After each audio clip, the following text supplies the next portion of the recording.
Hey guys, Uncommon Ramen here. Last Tuesday I did a video on the traits in MetaZoo. And this Tuesday I kind of wanted to do a video explaining combat in deeper detail, but I decided that instead what I would do is clear up the things that confused me about combat, and maybe that'll help some other people out there who were confused by the same thing. Because there's some ambiguities, and some of the information isn't actually that clearly explained. That doesn't necessarily mean that everyone was confused by it. It just specifically I was confused by it, so I figure I'd do a quick video to clear that up. But before I do so, last Tuesday when I was talking about traits, I was talking at one point in time about regeneration, right here, regen, and not seeing what the X value is for regen, and therefore regen just being a completely useless mechanic. I asked in the comments below for people who may know more than me to explain, but it turns out I actually ran into somebody who was a backer of the Kickstarter, who was also part of the Discord channel, and cleared up what regen was. So I'm just going to go in here and I'm going to say right here, this X integer, this X integer should never have made it into the rulebook, ever. Because that X integer is the reason that I was confused by what regen does. Because the X implies that somewhere on the card there is going to be a value of how much they regen per turn, when the reality is this is the most important part, where it says maximum life points. It's not that they recover 5 life points per turn until they hit maximum life points. It is literally that every turn they will regen up to their maximum life points. So if they took 15 damage, they're going to regen 15 life points. If they took 20 damage, they're going to regen 20 life points.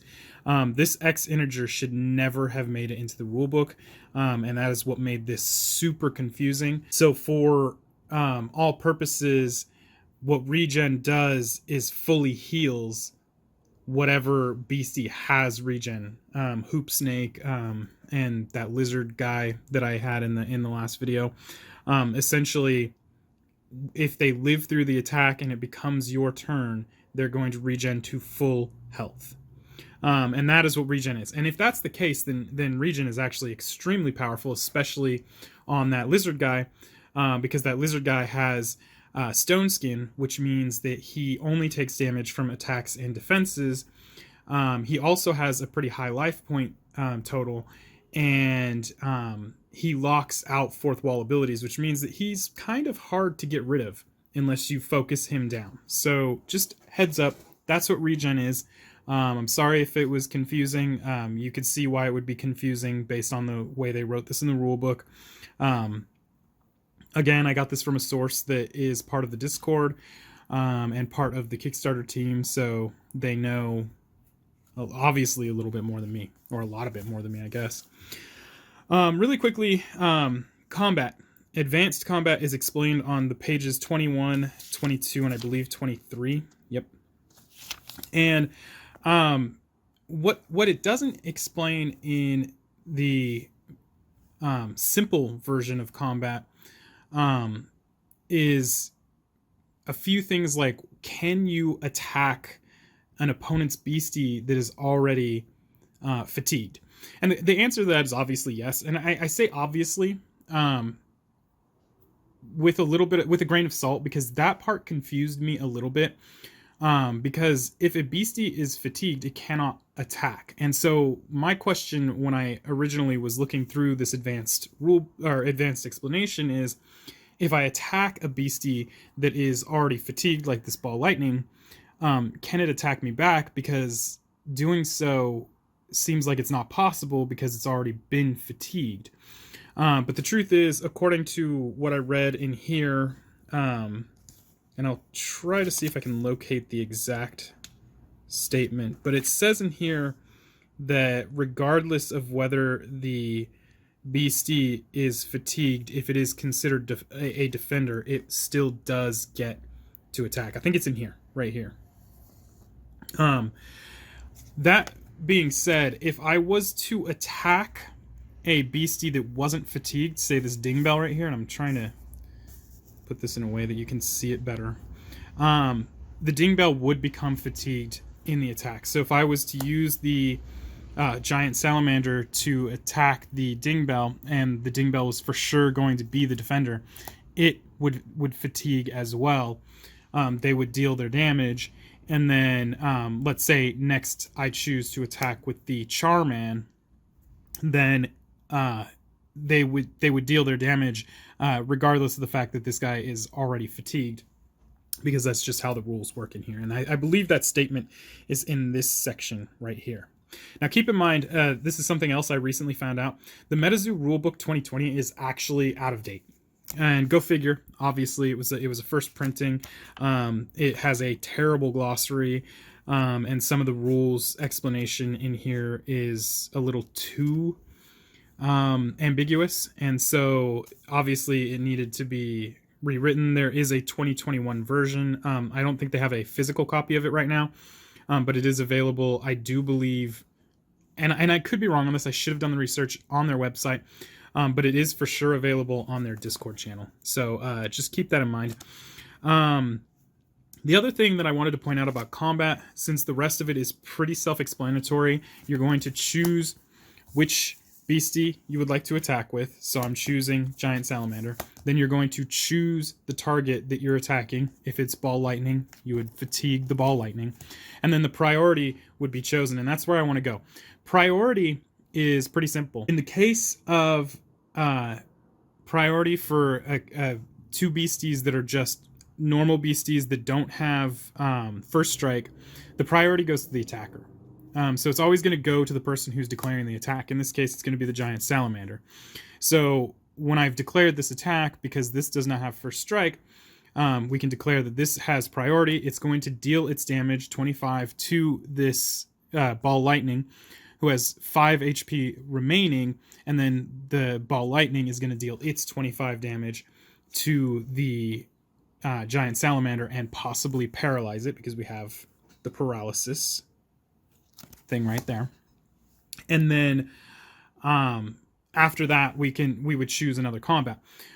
If the ball lightning had first strike, then regardless of the fact that I was the priority attacker, because I chose to attack, priority would actually go to the ball lightning because it has first strike. So it would deal its damage, then my salamander would do its damage, so on and so forth. And or let's say vice versa, if mine had first strike and it did not have first strike, then obviously priority would still go to the giant salamander. But being that I was the attacker, priority was already going to go to the giant salamander anyway. Now let's say they both have first strike, and this is a huge difference between this game and Magic the Gathering. If my giant salamander has first strike and this ball lightning has first strike as well, then the priority doesn't actually get canceled out and suddenly go back to the attacker. In Magic the Gathering, if both creatures have first strike, then the precedent, obviously, they both deal their damage at the exact same time, essentially. That doesn't happen in this game. In this game, if both have first strike, you're going to flip a coin, and the winner of the flip will get the priority. So it gives a 50-50 chance for either the defender or the attacker to get priority if in both cases the beasties have first strike. So that's a major difference, and I think it's a major point that needs to be pointed out in here when declaring or when choosing who has priority. And then the last thing I wanted to go over that I think was pretty well answered in here, and without reading this word for word and going into super duper deep detail about it, I would say it is pretty well covered. You can choose to attack the same target multiple times, but you cannot do it at the exact same time. So I cannot say I'm going to use my giant salamander and my charman to attack your ball lightning. You can, however, say, I'm going to use my giant salamander to attack your ball lightning. Okay, damage is done. Now I'm going to use my Charman to attack your ball lightning. Okay, damage is done. This prevents you from being able to stack up a whole bunch of beasties and deal lethal damage to the beastie that's defending, and thus make it impossible for the beastie that's defending to deal damage back. This way, you're always being able to deal damage back unless lethal is dealt to you over a course of time. So, for instance, if my giant salamander attacks, it's going to take 25 damage. The next time that this ball lightning attacks or gets attacked, the ball lightning is not going to be able to do damage because the Charman's going to do 50 damage to it, which it had already taken 25, so it only has 5 life points left. It will just simply die, but it's still got to deal damage to the giant salamander. If we were to just double up on it, it wouldn't have done damage to either of them because it would have taken lethal damage immediately. This also makes cards like Dingbell with its effect much more manageable, although it's still extremely overpowered, and I will go into another video on Dingbell because it's an extremely powerful card. It might not be the most powerful card in the game, but it is certainly an extremely powerful card and absolutely one of my favorites. But that is combat explained and that actually explains pretty much all of the parts that may have confused you. It's certainly confused me. So if you have any questions, let me know in the comments below. Yeah, and of course, like, I'd love to hear from you. So if you have anything that you like to say, again, leave comments below. I'll get to them as soon as possible. And if you like the video, please like and subscribe. And until next time, guys. Peace.